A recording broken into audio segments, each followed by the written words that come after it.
But who knows? Who knows?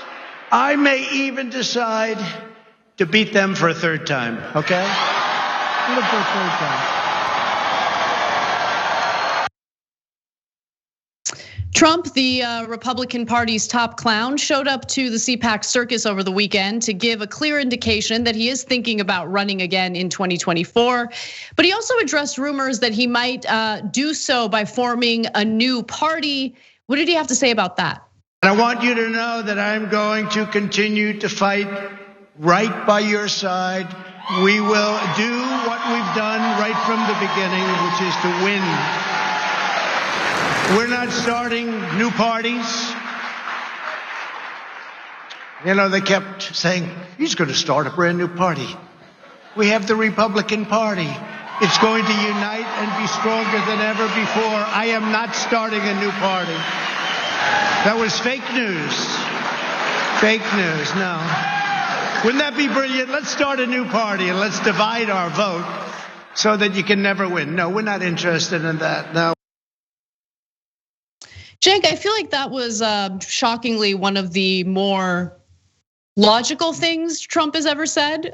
He doesn't usually seem to use any logic in the arguments that he makes, but in this particular case, it seems like he was able to decipher that creating a third party would not bode well for conservatives. It wouldn't bode well for him. It wouldn't bode well for the current Republican Party. It was what I was hoping for, but apparently he has some clarity on that issue. Yeah. No, it's yes and no on this issue, right? Yes, that's true. It would split the vote and it would be disastrous, and it's irrational to start one. But no, that's not why Trump is making the decision. I can tell you very simple calculus that you could all do at home for what Trump will do next, whatever helps Trump. So for a while, it looked like Trump was going to lose control of the Republican Party and he was going to have the minority of conservatives on his side. That's when he floated the idea of a third party. It was his allies that put that in the news, not people who were opposed to him. Would he have done it if that was the fact pattern? Yes, he definitely would have done it because it would have given him a lot of power and it probably would have destroyed Republicans, right wingers, and conservatives in this country completely politically. But he doesn't care. The only thing he cares about is Donald Trump. But it turns out he didn't have to do it because he saw the polls and the overwhelming majority of Republican voters are on his side, despite everything, including the riots and the violence. He didn't lose them. He totally has giant. At CPAC, they asked just a straight up approval number, 97% approval for Trump. No, he has the Republican Party 100%, and this was him gloating about it at this speech. But I will give him this, Anna. It is strategically correct to say that he should run, that he's considering running in 2024. And he went over the top in hinting at that throughout the speech, saying if a certain president re-entered the race, he would have a triumphant return in 2024, et cetera. The reason it's strategically smart is because now the press has to pay attention to him because he is the presumptive Republican nominee. No one could challenge him. They would definitely lose. That is absolutely right. That is correct analysis. He loves being the center of attention. There's no way in hell he'd want to just go off and be completely ignored for the next 4 years. The corporate media loves covering him, so I have no doubt that it'll be a mutual decision to keep him in the news because unfortunately he continues to drive the news cycle for many of these news outlets. So I do think he's gonna, keep hinting. The question is, how will the Republican Party respond to these flirtations with running again? Because you have a whole host of Republican lawmakers who have been eyeing a run in 2024. And these are people who have been Trump loyalists specifically to serve their own self-interest in trying to garner support among the Republican electorate. So the question is, how are they going to pursue office while knowing that Trump might also do that. And Trump is also very thin-skinned. He doesn't like anyone getting more attention than he does. So they'd have to do it in a way that doesn't upset Trump in case he actually does end up trying to run. So I'm very curious to see how this plays out with the Josh Hawleys and the Ted Cruzes of the world.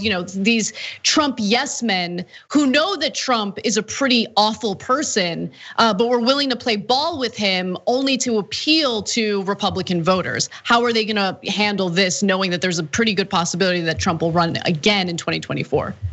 So, I know that the Karl Rose of the world are out there kidding themselves. Evan McMullin put out a tweet. He thought he was running against Trump in 2016, got his ass handed to him like everybody else.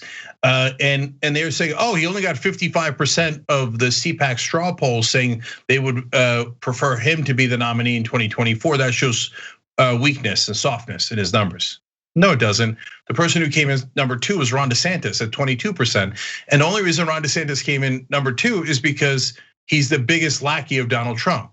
If he said something that was different than Donald Trump, he'd be dead in a second politically. Well, ask Mike Pence, it might be literally. So in fact, Mike Pence politically is totally dead. He was at under 1% because he wouldn't break the law on behalf of Donald Trump.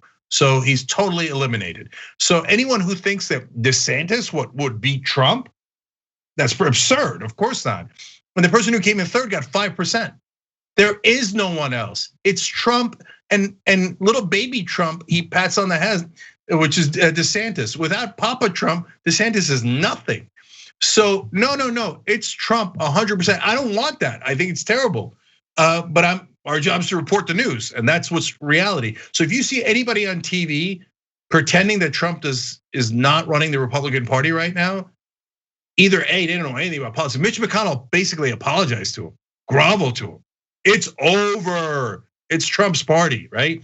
I mean, if you can't see that, you don't know anything about politics. Or they're just in there as usual. They're in their bubble, in the mainstream establishment bubble, and they're all like, "Oh, we're still in charge, right? We're in charge of the Democratic Party. Joe Biden's doing everything we want, and we're back in charge of the Republican Party, right? We got Mitch McConnell doing everything." No, you're not in charge at all. No, Trump's in charge. And so, again, I loathe the man. I don't want him to be in charge. I'd much rather have anybody but him. But that's just the reality. And I'll give Trump one more piece of credit. That guy he's a studied professional con man, and he can read a room. So what he has become is he has morphed into the embodiment of the Republican voter. So, and as I was watching that whole speech, I thought, I got this. No, I understand exactly what happened. And I write about it in my new book, Justice is Coming, but it was crystallized in that speech. So it's not like he says things that are so obviously false that everybody in the audience has to know to some degree it's false, right? Like brazenly over the top lies, right? Then I realized they don't care about facts. And then you're thinking that's not a new revelation, but hold. They don't care about facts and they don't care about policy. All the conservative voter wants is emotional satisfaction. And what gives them emotional satisfaction is we're the good guys, we're right, and we have the power. We rule over everyone else. The others are bad. I'm afraid of them. And whatever you do not give them power. I don't care about democracy and principles and policy. I don't care who's right or who's wrong. All I care about is I want to rule over them. And that's what Trump is. That's what Trump says. He gives it to him. Like a good con man, he says, oh, you want that? It doesn't matter if it's true. Yeah, sure. Let's go, even if we have to use violence. Don't worry, white right wingers. We will still rule over them. And the Republican voter goes, yes. They literally chanted, we love you, we love you.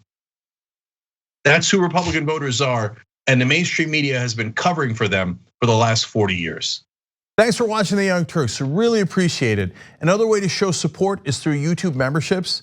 You'll get to interact with us more. There's live chat emojis, badges. You've got emojis of me, Anna, John, JR. So those are super fun. But you also get playback of our exclusive member-only shows and specials right after they air. So all of that, all you gotta do is click that join button right underneath the video. Thank you.